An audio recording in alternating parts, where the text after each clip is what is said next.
पहले मैं सोहन महतो नगर पंचायत मसरख चेयरमैन आप सभी मीडिया बंधुओं को सादर प्रणाम करता हूं।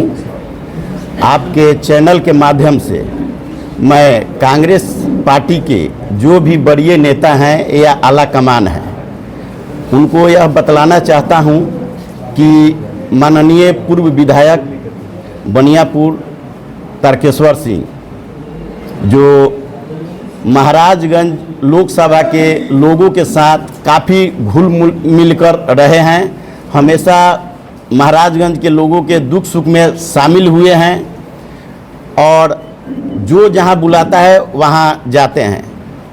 और हमारा कांग्रेस पार्टी के जो भी आला कमान है उनसे नम्र निवेदन है कि उनको अगर अपना दबदबा कायम रखना है या राजनीति में आगे बढ़ना है तो वह अपना टिकट माननीय पूर्व विधायक तारकेश्वर सिंह को ही दे, ये मेरी राय है। और अगर कांग्रेस किसी दूसरे व्यक्ति को टिकट देती है तो समझिए हम लोग उसका साथ नहीं देंगे, हम लोग तारकेश्वर सिंह के साथ रहेंगे। बस धन्यवाद। जय तारकेश्वर। हम लोग सब हमारे नेता श्री तारकेश्वर सिंह जी को समर्थन करते हुए सब लोग बैठक किए हैं और चर्चा कर रहे हैं। और हम लोग का ये कहना है कि पिछला बार 2009 में जब कांग्रेस पार्टी यहाँ से अपना उम्मीदवार उतारी थी तब श्री तारकेश्वर सिंह को ही संसदीय चुनाव में लड़ने के लिए टिकट दिया गया था और उन्होंने 2009 में कांग्रेस के पार्टी के तरफ से चुनाव लड़ी थी। आज हम देख रहे हैं और सुनने में बहुत जगहों से आ रहा है कि दूसरे लोग दूसरे स्थान से आकर के यहाँ पे चुनाव लड़ने का कोशिश में अपना पूरा धन बल सब लगा रहे हैं दिल्ली में। तो हम लोग सब एकत्रित होकर हम लोग ये चाह रहे हैं और हाईकमांड तक ये मैसेज पहुंचाना चाह रहे हैं कि हमारे स्थानीय नेता प्रियतम नेता श्री तारकेश्वर सिंह जी को ही यहाँ का संसदीय टिकट देकर के कांग्रेस पार्टी यहाँ पे भेजे, क्योंकि हमने पिछले 10 साल से देखा है यहाँ पे जो भी सांसद हैं या जो भी है कोई भी कार्य पब्लिक के अंदर में हो नहीं रही है। तो हम लोग चाहेंगे और हम लोग का सबका डिमांड ये है कि किसी भी तरह पार्टी ये चीज को ऑब्जर्व करे कि इतना जन समर्थन लोकप्रिय नेता श्री तारकेश्वर सिंह जी के साथ में है। तो इसके लिए हम लोग का मैसेज ये रहेगा कि उनके नाम पर मोहर लगा के हमारे बीच में भेजा जाए ताकि हम लोग सब मेहनत करके उनको विजयी करके सदन में भेजेंगे। जी धन्यवाद। आधार क्या है वो खुद समझे ना, उन्होंने क्या किया है 10 साल में उसका जवाब देना। खाली मोदी जी का नाम पर वोट लेना ये कोई सही बात नहीं है ना। उन्होंने क्या किया है हम लोग के बीच में आकर के जवाब दे दें। आप लोग कांग्रेस पार्टी से जीत की दावा कर रहे हैं और ये जो इंडी गठबंधन जो है अभी तक कांग्रेस प्रत्याशी अपना चयनित नहीं कर पाई है, तो क्या आप लोग इस महाराज लोकसभा समय को पार कर पाएंगे? देखिए आप देख ही रहे हैं जन आक्रोश कितना है और तारकेश्वर सिंह जी को चाहने वाले का भीड़ रोज का रोज इकट्ठा हो रहा है। तो इस चीज से आप लोग को सही में समझ में आना चाहिए कि किस तरह से लोग चाह रहा है कि उनका प्रीतम नेता लोकप्रिय नेता श्री तारकेश्वर सिंह जी सदन में जाए।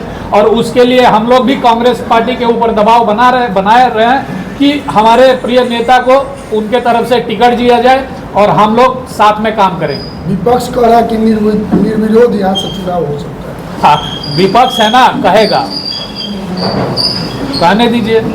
श्रीमान रहता है महाराजगंज को और जो भी प्रत्याशी जो भी पार्टी अपना प्रत्याशी घोषित करती है वो हमेशा राजपूत कैंडिडेट उतारने की कोशिश करती है, क्योंकि यहाँ पे बहुत ज़्यादा स्ट्रेंथ है राजपूत समाज के लोगों का। तो इस तरह से तारकेश्वर सिंह को मानकर चलो जो भी राजपूत समाज के हैं, सिंहवाई में ऑलरेडी प्रत्याशी घोषित हो चुके हैं, बीजेपी से वो भी राजपूते हैं। तो कहीं ना कहीं ये दो राजपूत समाज के लोग आपस में वोट डिस्ट्रीब्यूट कर लेते हैं। हार जीत अंत में जाकर जनता का ओपिनियन है कि ओबीसी समाज के लोगों से ही होती है। तो इस विषय पे कितना आप लोग सेंध मार पाइएगा ओबीसी समाज के लोगों के वोट में? देखिए आप जहाँ पे बैठे हैं वहाँ पे जात का बात मत कीजिए और आप चेहरा वाइज देख लीजिए। हमारे नेता श्री तारकेश्वर सिंह का इमेज ऐसा है पूरा महाराजगंज क्षेत्र में, ये एकमात्र नेता है जो सभी जात को एक साथ लेकर के चलते हैं। तो ये जात वाला बात कृपया नहीं किया जाए तो बहुत बेहतर होगा। लड़ने के विषय में क्या कहना चाहिएगा? इंडिपेंडेंट लड़ने का हम दूसरे के बारे में टिप्पणी नहीं करना चाहते हैं। हमारा मकसद है कि हमारे प्रियतम नेता तारकेश्वर सिंह जी को टिकट दिया जाए तो हम लोग उनके साथ में काम। कल पहले फेज का वोटिंग होना है, 4 लोकसभा चुनाव जारी है। श्री तारकेश्वर सिंह जी को ही कांग्रेस अपना उम्मीदवार बना करके भेजेगी क्षेत्र में, आप लोग इंतजार कीजिए। असेंबली कंस्टिट्यूंसी 6 असेंबली कंस्टिट्यूंसी से अचानक लोगों की भीड़ यहाँ आज जुट गई। भीड़ को देखने के बाद मेरे यहाँ खबर गया कि भाई बहुत लोगों की भीड़ है, सभी लोग आक्रोशित हैं उनके टिकट के लिए। तो आप आइए यहाँ। हमारा नाम सुरेंद्र नाथ सिंह है। आप आइए यहाँ। मैं यहाँ आया तो भीड़ देखा तो सोचे कि क्यों ना इस भीड़ को मीटिंग में तब्दील कर दिया जाए।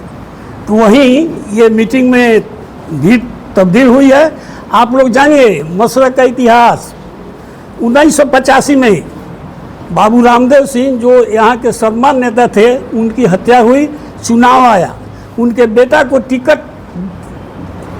देने में आनाकानी होने लगी। यहाँ के 24 मुखिया लोग बस कर गए पटना। उस समय कांग्रेस की सरकार थी मिश्र जी की।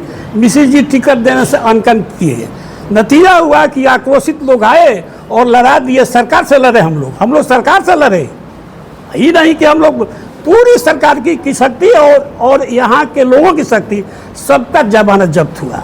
डॉक्टर साहब के नाना थे श्री बाबू, बहुत बड़े आदमी, उनको टिकट कांग्रेस दे दिया। राम बहादुर बाबू आए यहाँ पार्टी से, सबका जमानत जब्त हुआ। और बाहर जाओ की नारा मैंने लगाया था उस समय, जब हम लोग ब्लॉक से हम लोग चले। वहाँ मिश्र जी की मैंने मुख्यमंत्री जी का भाषण था, तो रास्ते में हम लोग नारा लगाए कि बाहर जाओ, और हम लोग जमानत जब्त करा कर भेजे। इसी तरह से 1995 में तारकेश्वर जी के टिकट के लिए हम लोग गए 500 आदमी पटना। लालू जी हम लोग की बात नहीं सुने, आ गए हम लोग और मीटिंग किए और जनता यहाँ की लड़ी और दिखा दिए कि हम लोग क्या होता है, कैसे हम लोग लड़ते हैं। निर्दलीय लड़े, सरकार को चैलेंज किया। तो जो लोग इतना आक्रोशित है यार, कारण है कि ये जन का लीडर है, हर एक जात का लीडर है, मृदुभाषी हैं, विद्वान हैं, इंजीनियर हैं। आप लोग क्या चाह रहे हैं? हम लोग चाह रहे हैं कि किसी भी सूरत में कांग्रेस इनको टिकट दे। एक कांग्रेस से लड़ चुके हैं, एक बार बगैर गठबंधन का कांग्रेस से लड़े, 1 लाख वोट लाए। बगल के क्षेत्र तरैया में मतलब कि लड़े हो बगैर गठबंधन का, और वहाँ से मात्र थोड़े सब वोट से हारे जनक सिंह से। इनका जनाधार है, बस यही एक है जो टिकट मिलेगा इनको, तो वर्तमान एमपी को 2 लाख से ऊपर से हराएंगे। इनका कोई जनाधार नहीं है, वर्तमान एमपी का कोई जनाधार यहाँ नहीं है। मोदी के नाम पर 10 वोट मिल जाएगा, वो भी मोदी लहर नहीं है। अब यहाँ मोदी का लहर नहीं है। आखिर कांग्रेस पार्टी की तरफ से विलम्ब ऐसा क्यों किया? ये एकमात्र दलाल है। इसका अध्यक्ष है, क्या नाम है उसका, अखिलेश सिंह। अपने बोला था हमरा के अपने बेटे के लिए वो कोशिश कर रहा है, और पीएन सिंह के कहने पर वो कहते हैं कि किसी भी सूरत में जब हमको टिकट नहीं मिला तो तारकेश्वर को भी टिकट नहीं मिलना चाहिए, आप इनका टिकट काटें। लेकिन किसी की बस की बात नहीं है, टिकट इनको मिलेगा। टिकट लेकर 2 से 1 दिन के अंदर में आवेंगे, और आप लोग सब आश्वासन दीजिए कि धन बल जन के साथ आप लोग साथ रहेंगे ना।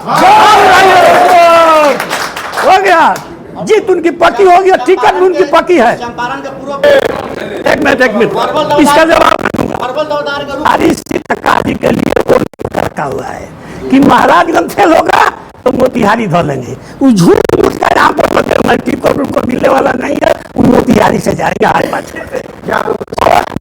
किस पार्टी के आप? इस तरैया विधानसभा क्षेत्र से हैं। हम भी मांग करते हैं कि तारकेश्वर बाबू को महाराजगंज लोकसभा से प्रत्याशी बनाया जाए।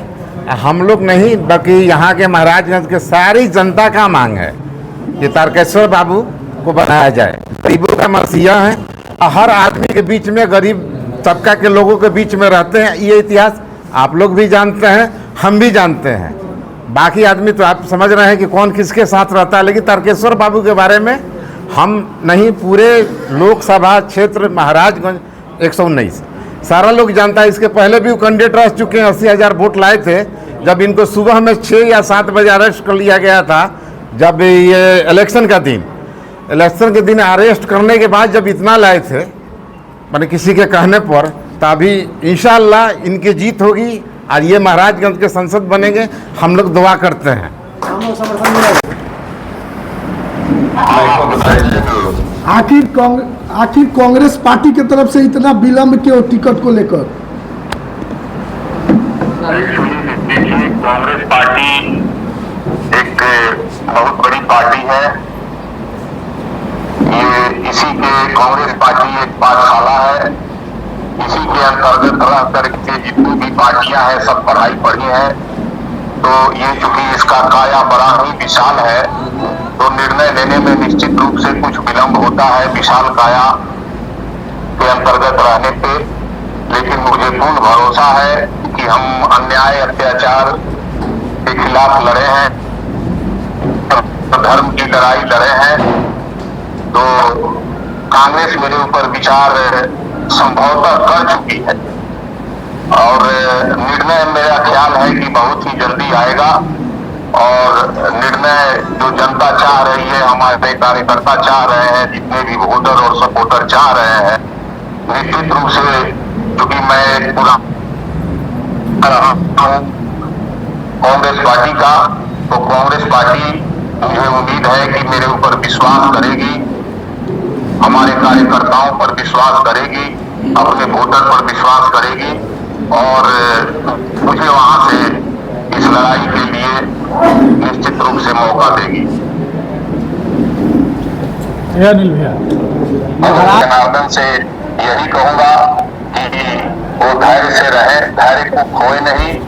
कांग्रेस पार्टी आपको एक बार पुनः जिस तरह 2009 में मौका दी थी, उसी तरह 2024 के जंग को जीतने के लिए कांग्रेस पार्टी बहुत ही जल्द मौका देने जा रही है। मुझे पूर्ण विश्वास है, इसलिए अपने आत्मबल को बना करके धैर्य और शांति से रहें और अपने अगले रणनीति के लिए, अपने अगले युद्ध के लिए हमारे तमाम कार्यकर्ता, हमारे तमाम साथी तैयार हों। जनता को क्या संदेश दीजिएगा? चलते चलते जनता को क्या संदेश दीजिएगा? जनता से मैं अपने जनता जनार्दन से, जनता हमारे लिए कभी भी, क्योंकि कांग्रेस पार्टी हमेशा जनबल की राजनीति की है, इसलिए मैं जनता जनार्दन से कहना चाहूंगा कि अब की बार कांग्रेस पार्टी आप सभी